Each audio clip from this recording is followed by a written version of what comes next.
on me! We're coming in! Shock spear out! Nice one! Up for cover! Would you like to know more? Would you like to know more? Would you like to know more? Great!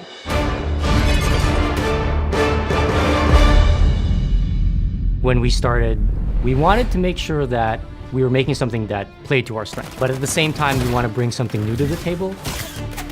Players are always craving something fresh and a game that is not exactly like something they've played before.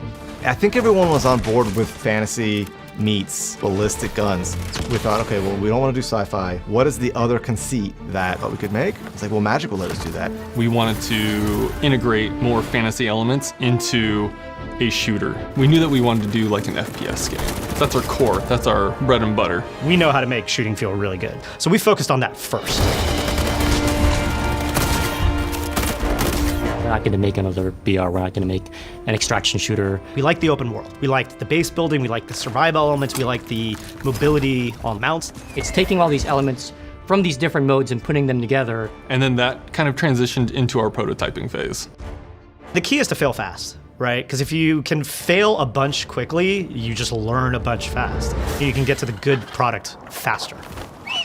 We have people totally trying new things and taking big swings because we're small.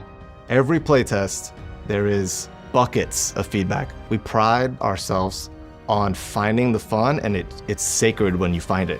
The things that survived from the beginning were pretty much raid related. A raid is where you bang on someone else's base and say, I'm here, and I'm gonna f you up, or maybe not that word. The raid is the driving factor in most of our choices, from the characters to the weapons, to the raid tools, to the mounts, to the push and pull of the sword. It's very fun, especially when you're like invading a base. Each base is different. We try to give it an identity. We try to give it like history, and kind of has its own personality and has its own gameplay. We discovered that we could make really strong expressions of layout, opportunities where we could go bold.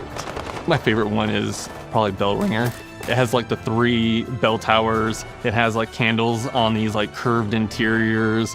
I love just kind of seeing how the light plays off of it. The cool thing about our bases in our world is that those bases are discovered in Highguard.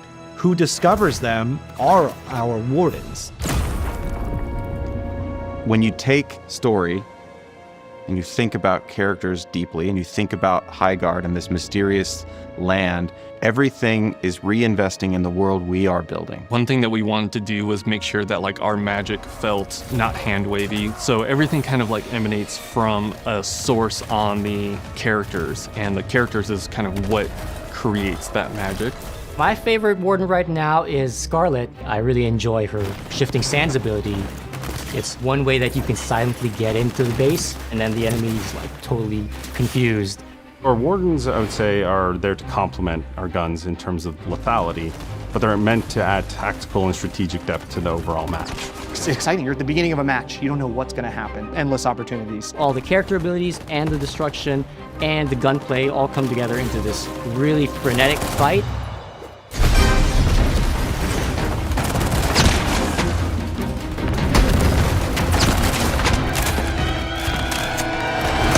Philosophically, we are a gun-first game. We want to make sure that gun-on-gun combat is the primary way that you are succeeding in combat. The guns specifically, I was very hardcore about. Our guns need to be ballistic guns.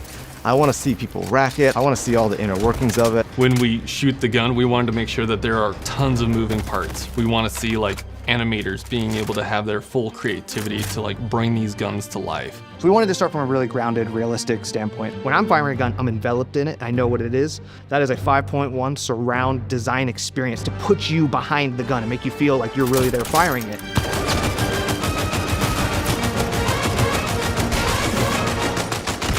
In Highguard, one of our unique things is our mix between close quarters combat in a raid scenario and open world battles, mounted combat.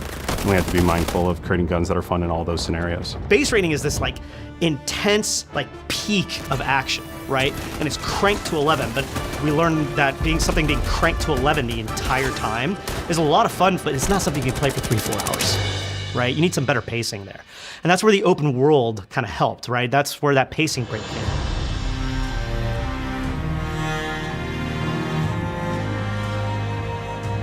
The differentiator factors from our game, I think there are 3 things actually. The loop is very unique. And then I don't think you see a lot of shooters out there that do fantasy. And then the third one is mount combat. There's this really strong fantasy of like being on a horse and just like shooting people on a horse. One of the designers prototyped it really quick, and very quickly that became like, oh, this is the sauce. He ended up making a bear, and you're like riding the bear. It was so magical, kind of like running through. The team really latched onto it. I think it kind of set the tone to where everybody was like, oh man, I want to like fulfill that fantasy. I want to play that. Mounts were created for traversal at first, and then we were like evolving it to be more combat. The open world is a totally different animal, right? Cover is really far apart, and it's a different kind of fight. And the way mounts incorporate into that combat is honestly super fun. You want to have kind of like these rolling vistas that promote mount combat. You want there to be excitement to be able to like get out and go roam. The beauty about Highguard is that we're just at the surface. The characters have just found certain parts of that land, but they're going to continue to discover new things. Highguard is a lost continent that has suddenly reemerged mysteriously, missing in action for hundreds of years, to the point where most people in this world don't even believe it's real. Highguard itself is kind of a land of mystery, and each map is a snapshot of what that continent used to look like. Closer to where Highguard was rediscovered, we stick with a lot more modern architecture. You got a lot of very big machinery. You have a giant wall, you have steam vents. The more we go inland, the more magical and ancient it gets. When Highguard first returned, everyone rushed to this land, and they all died. It became clear that the only ones who could survive in this magical land are those with that gift of magic. And they are brought to this place by a mysterious organization called the Iron Vigil. At first, when you meet the Iron Vigil, and they are the ones who help bring you to the land of Highguard.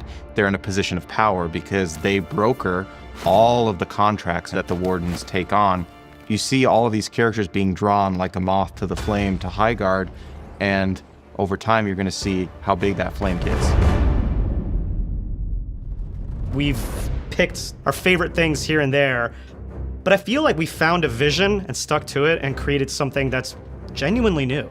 We knew when we started we wanted to make a shooter, and we knew we wanted to make something that was live service. And so we've been planning for that for a very long time.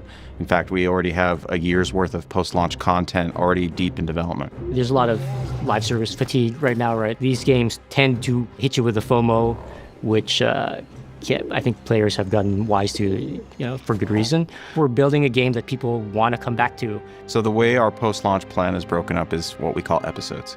So each episode will be roughly 2 months, broken into 2 halves. We'll have a part 1 and a part 2. With launch, we'll have a special occasion with an episode 1, and that'll bring 5 maps, 6 bases, 8 wardens, 10 weapons with 11 mods that change up how those weapons play, over a dozen other items in the loot pool, and 3 raid tools, all at launch day. And then, just in a couple of weeks, we're going to have episode 2, which kicks off with a new warden, a new mount type, a brand new map, and we're really excited to bring our first new mode, Ranked, to the table. So that'll be coming in 2 weeks. And then from there, we'll be in our regular cadence. Watch and burn.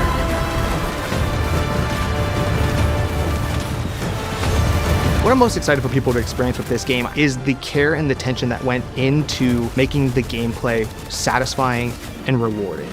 You put all this love into a project and feel like you went to battle together, and to put that creative project in front of the world to play and get the feedback and see the joy it brings people, you just want to keep doing that. I love my job. And part of that is I love this team. I'm just trying to have fun. But we want the community to feel like they don't need to read an entire book before they play the game. We want them to feel like they are a part of that book and be a part of the journey as we kind of discover it with them.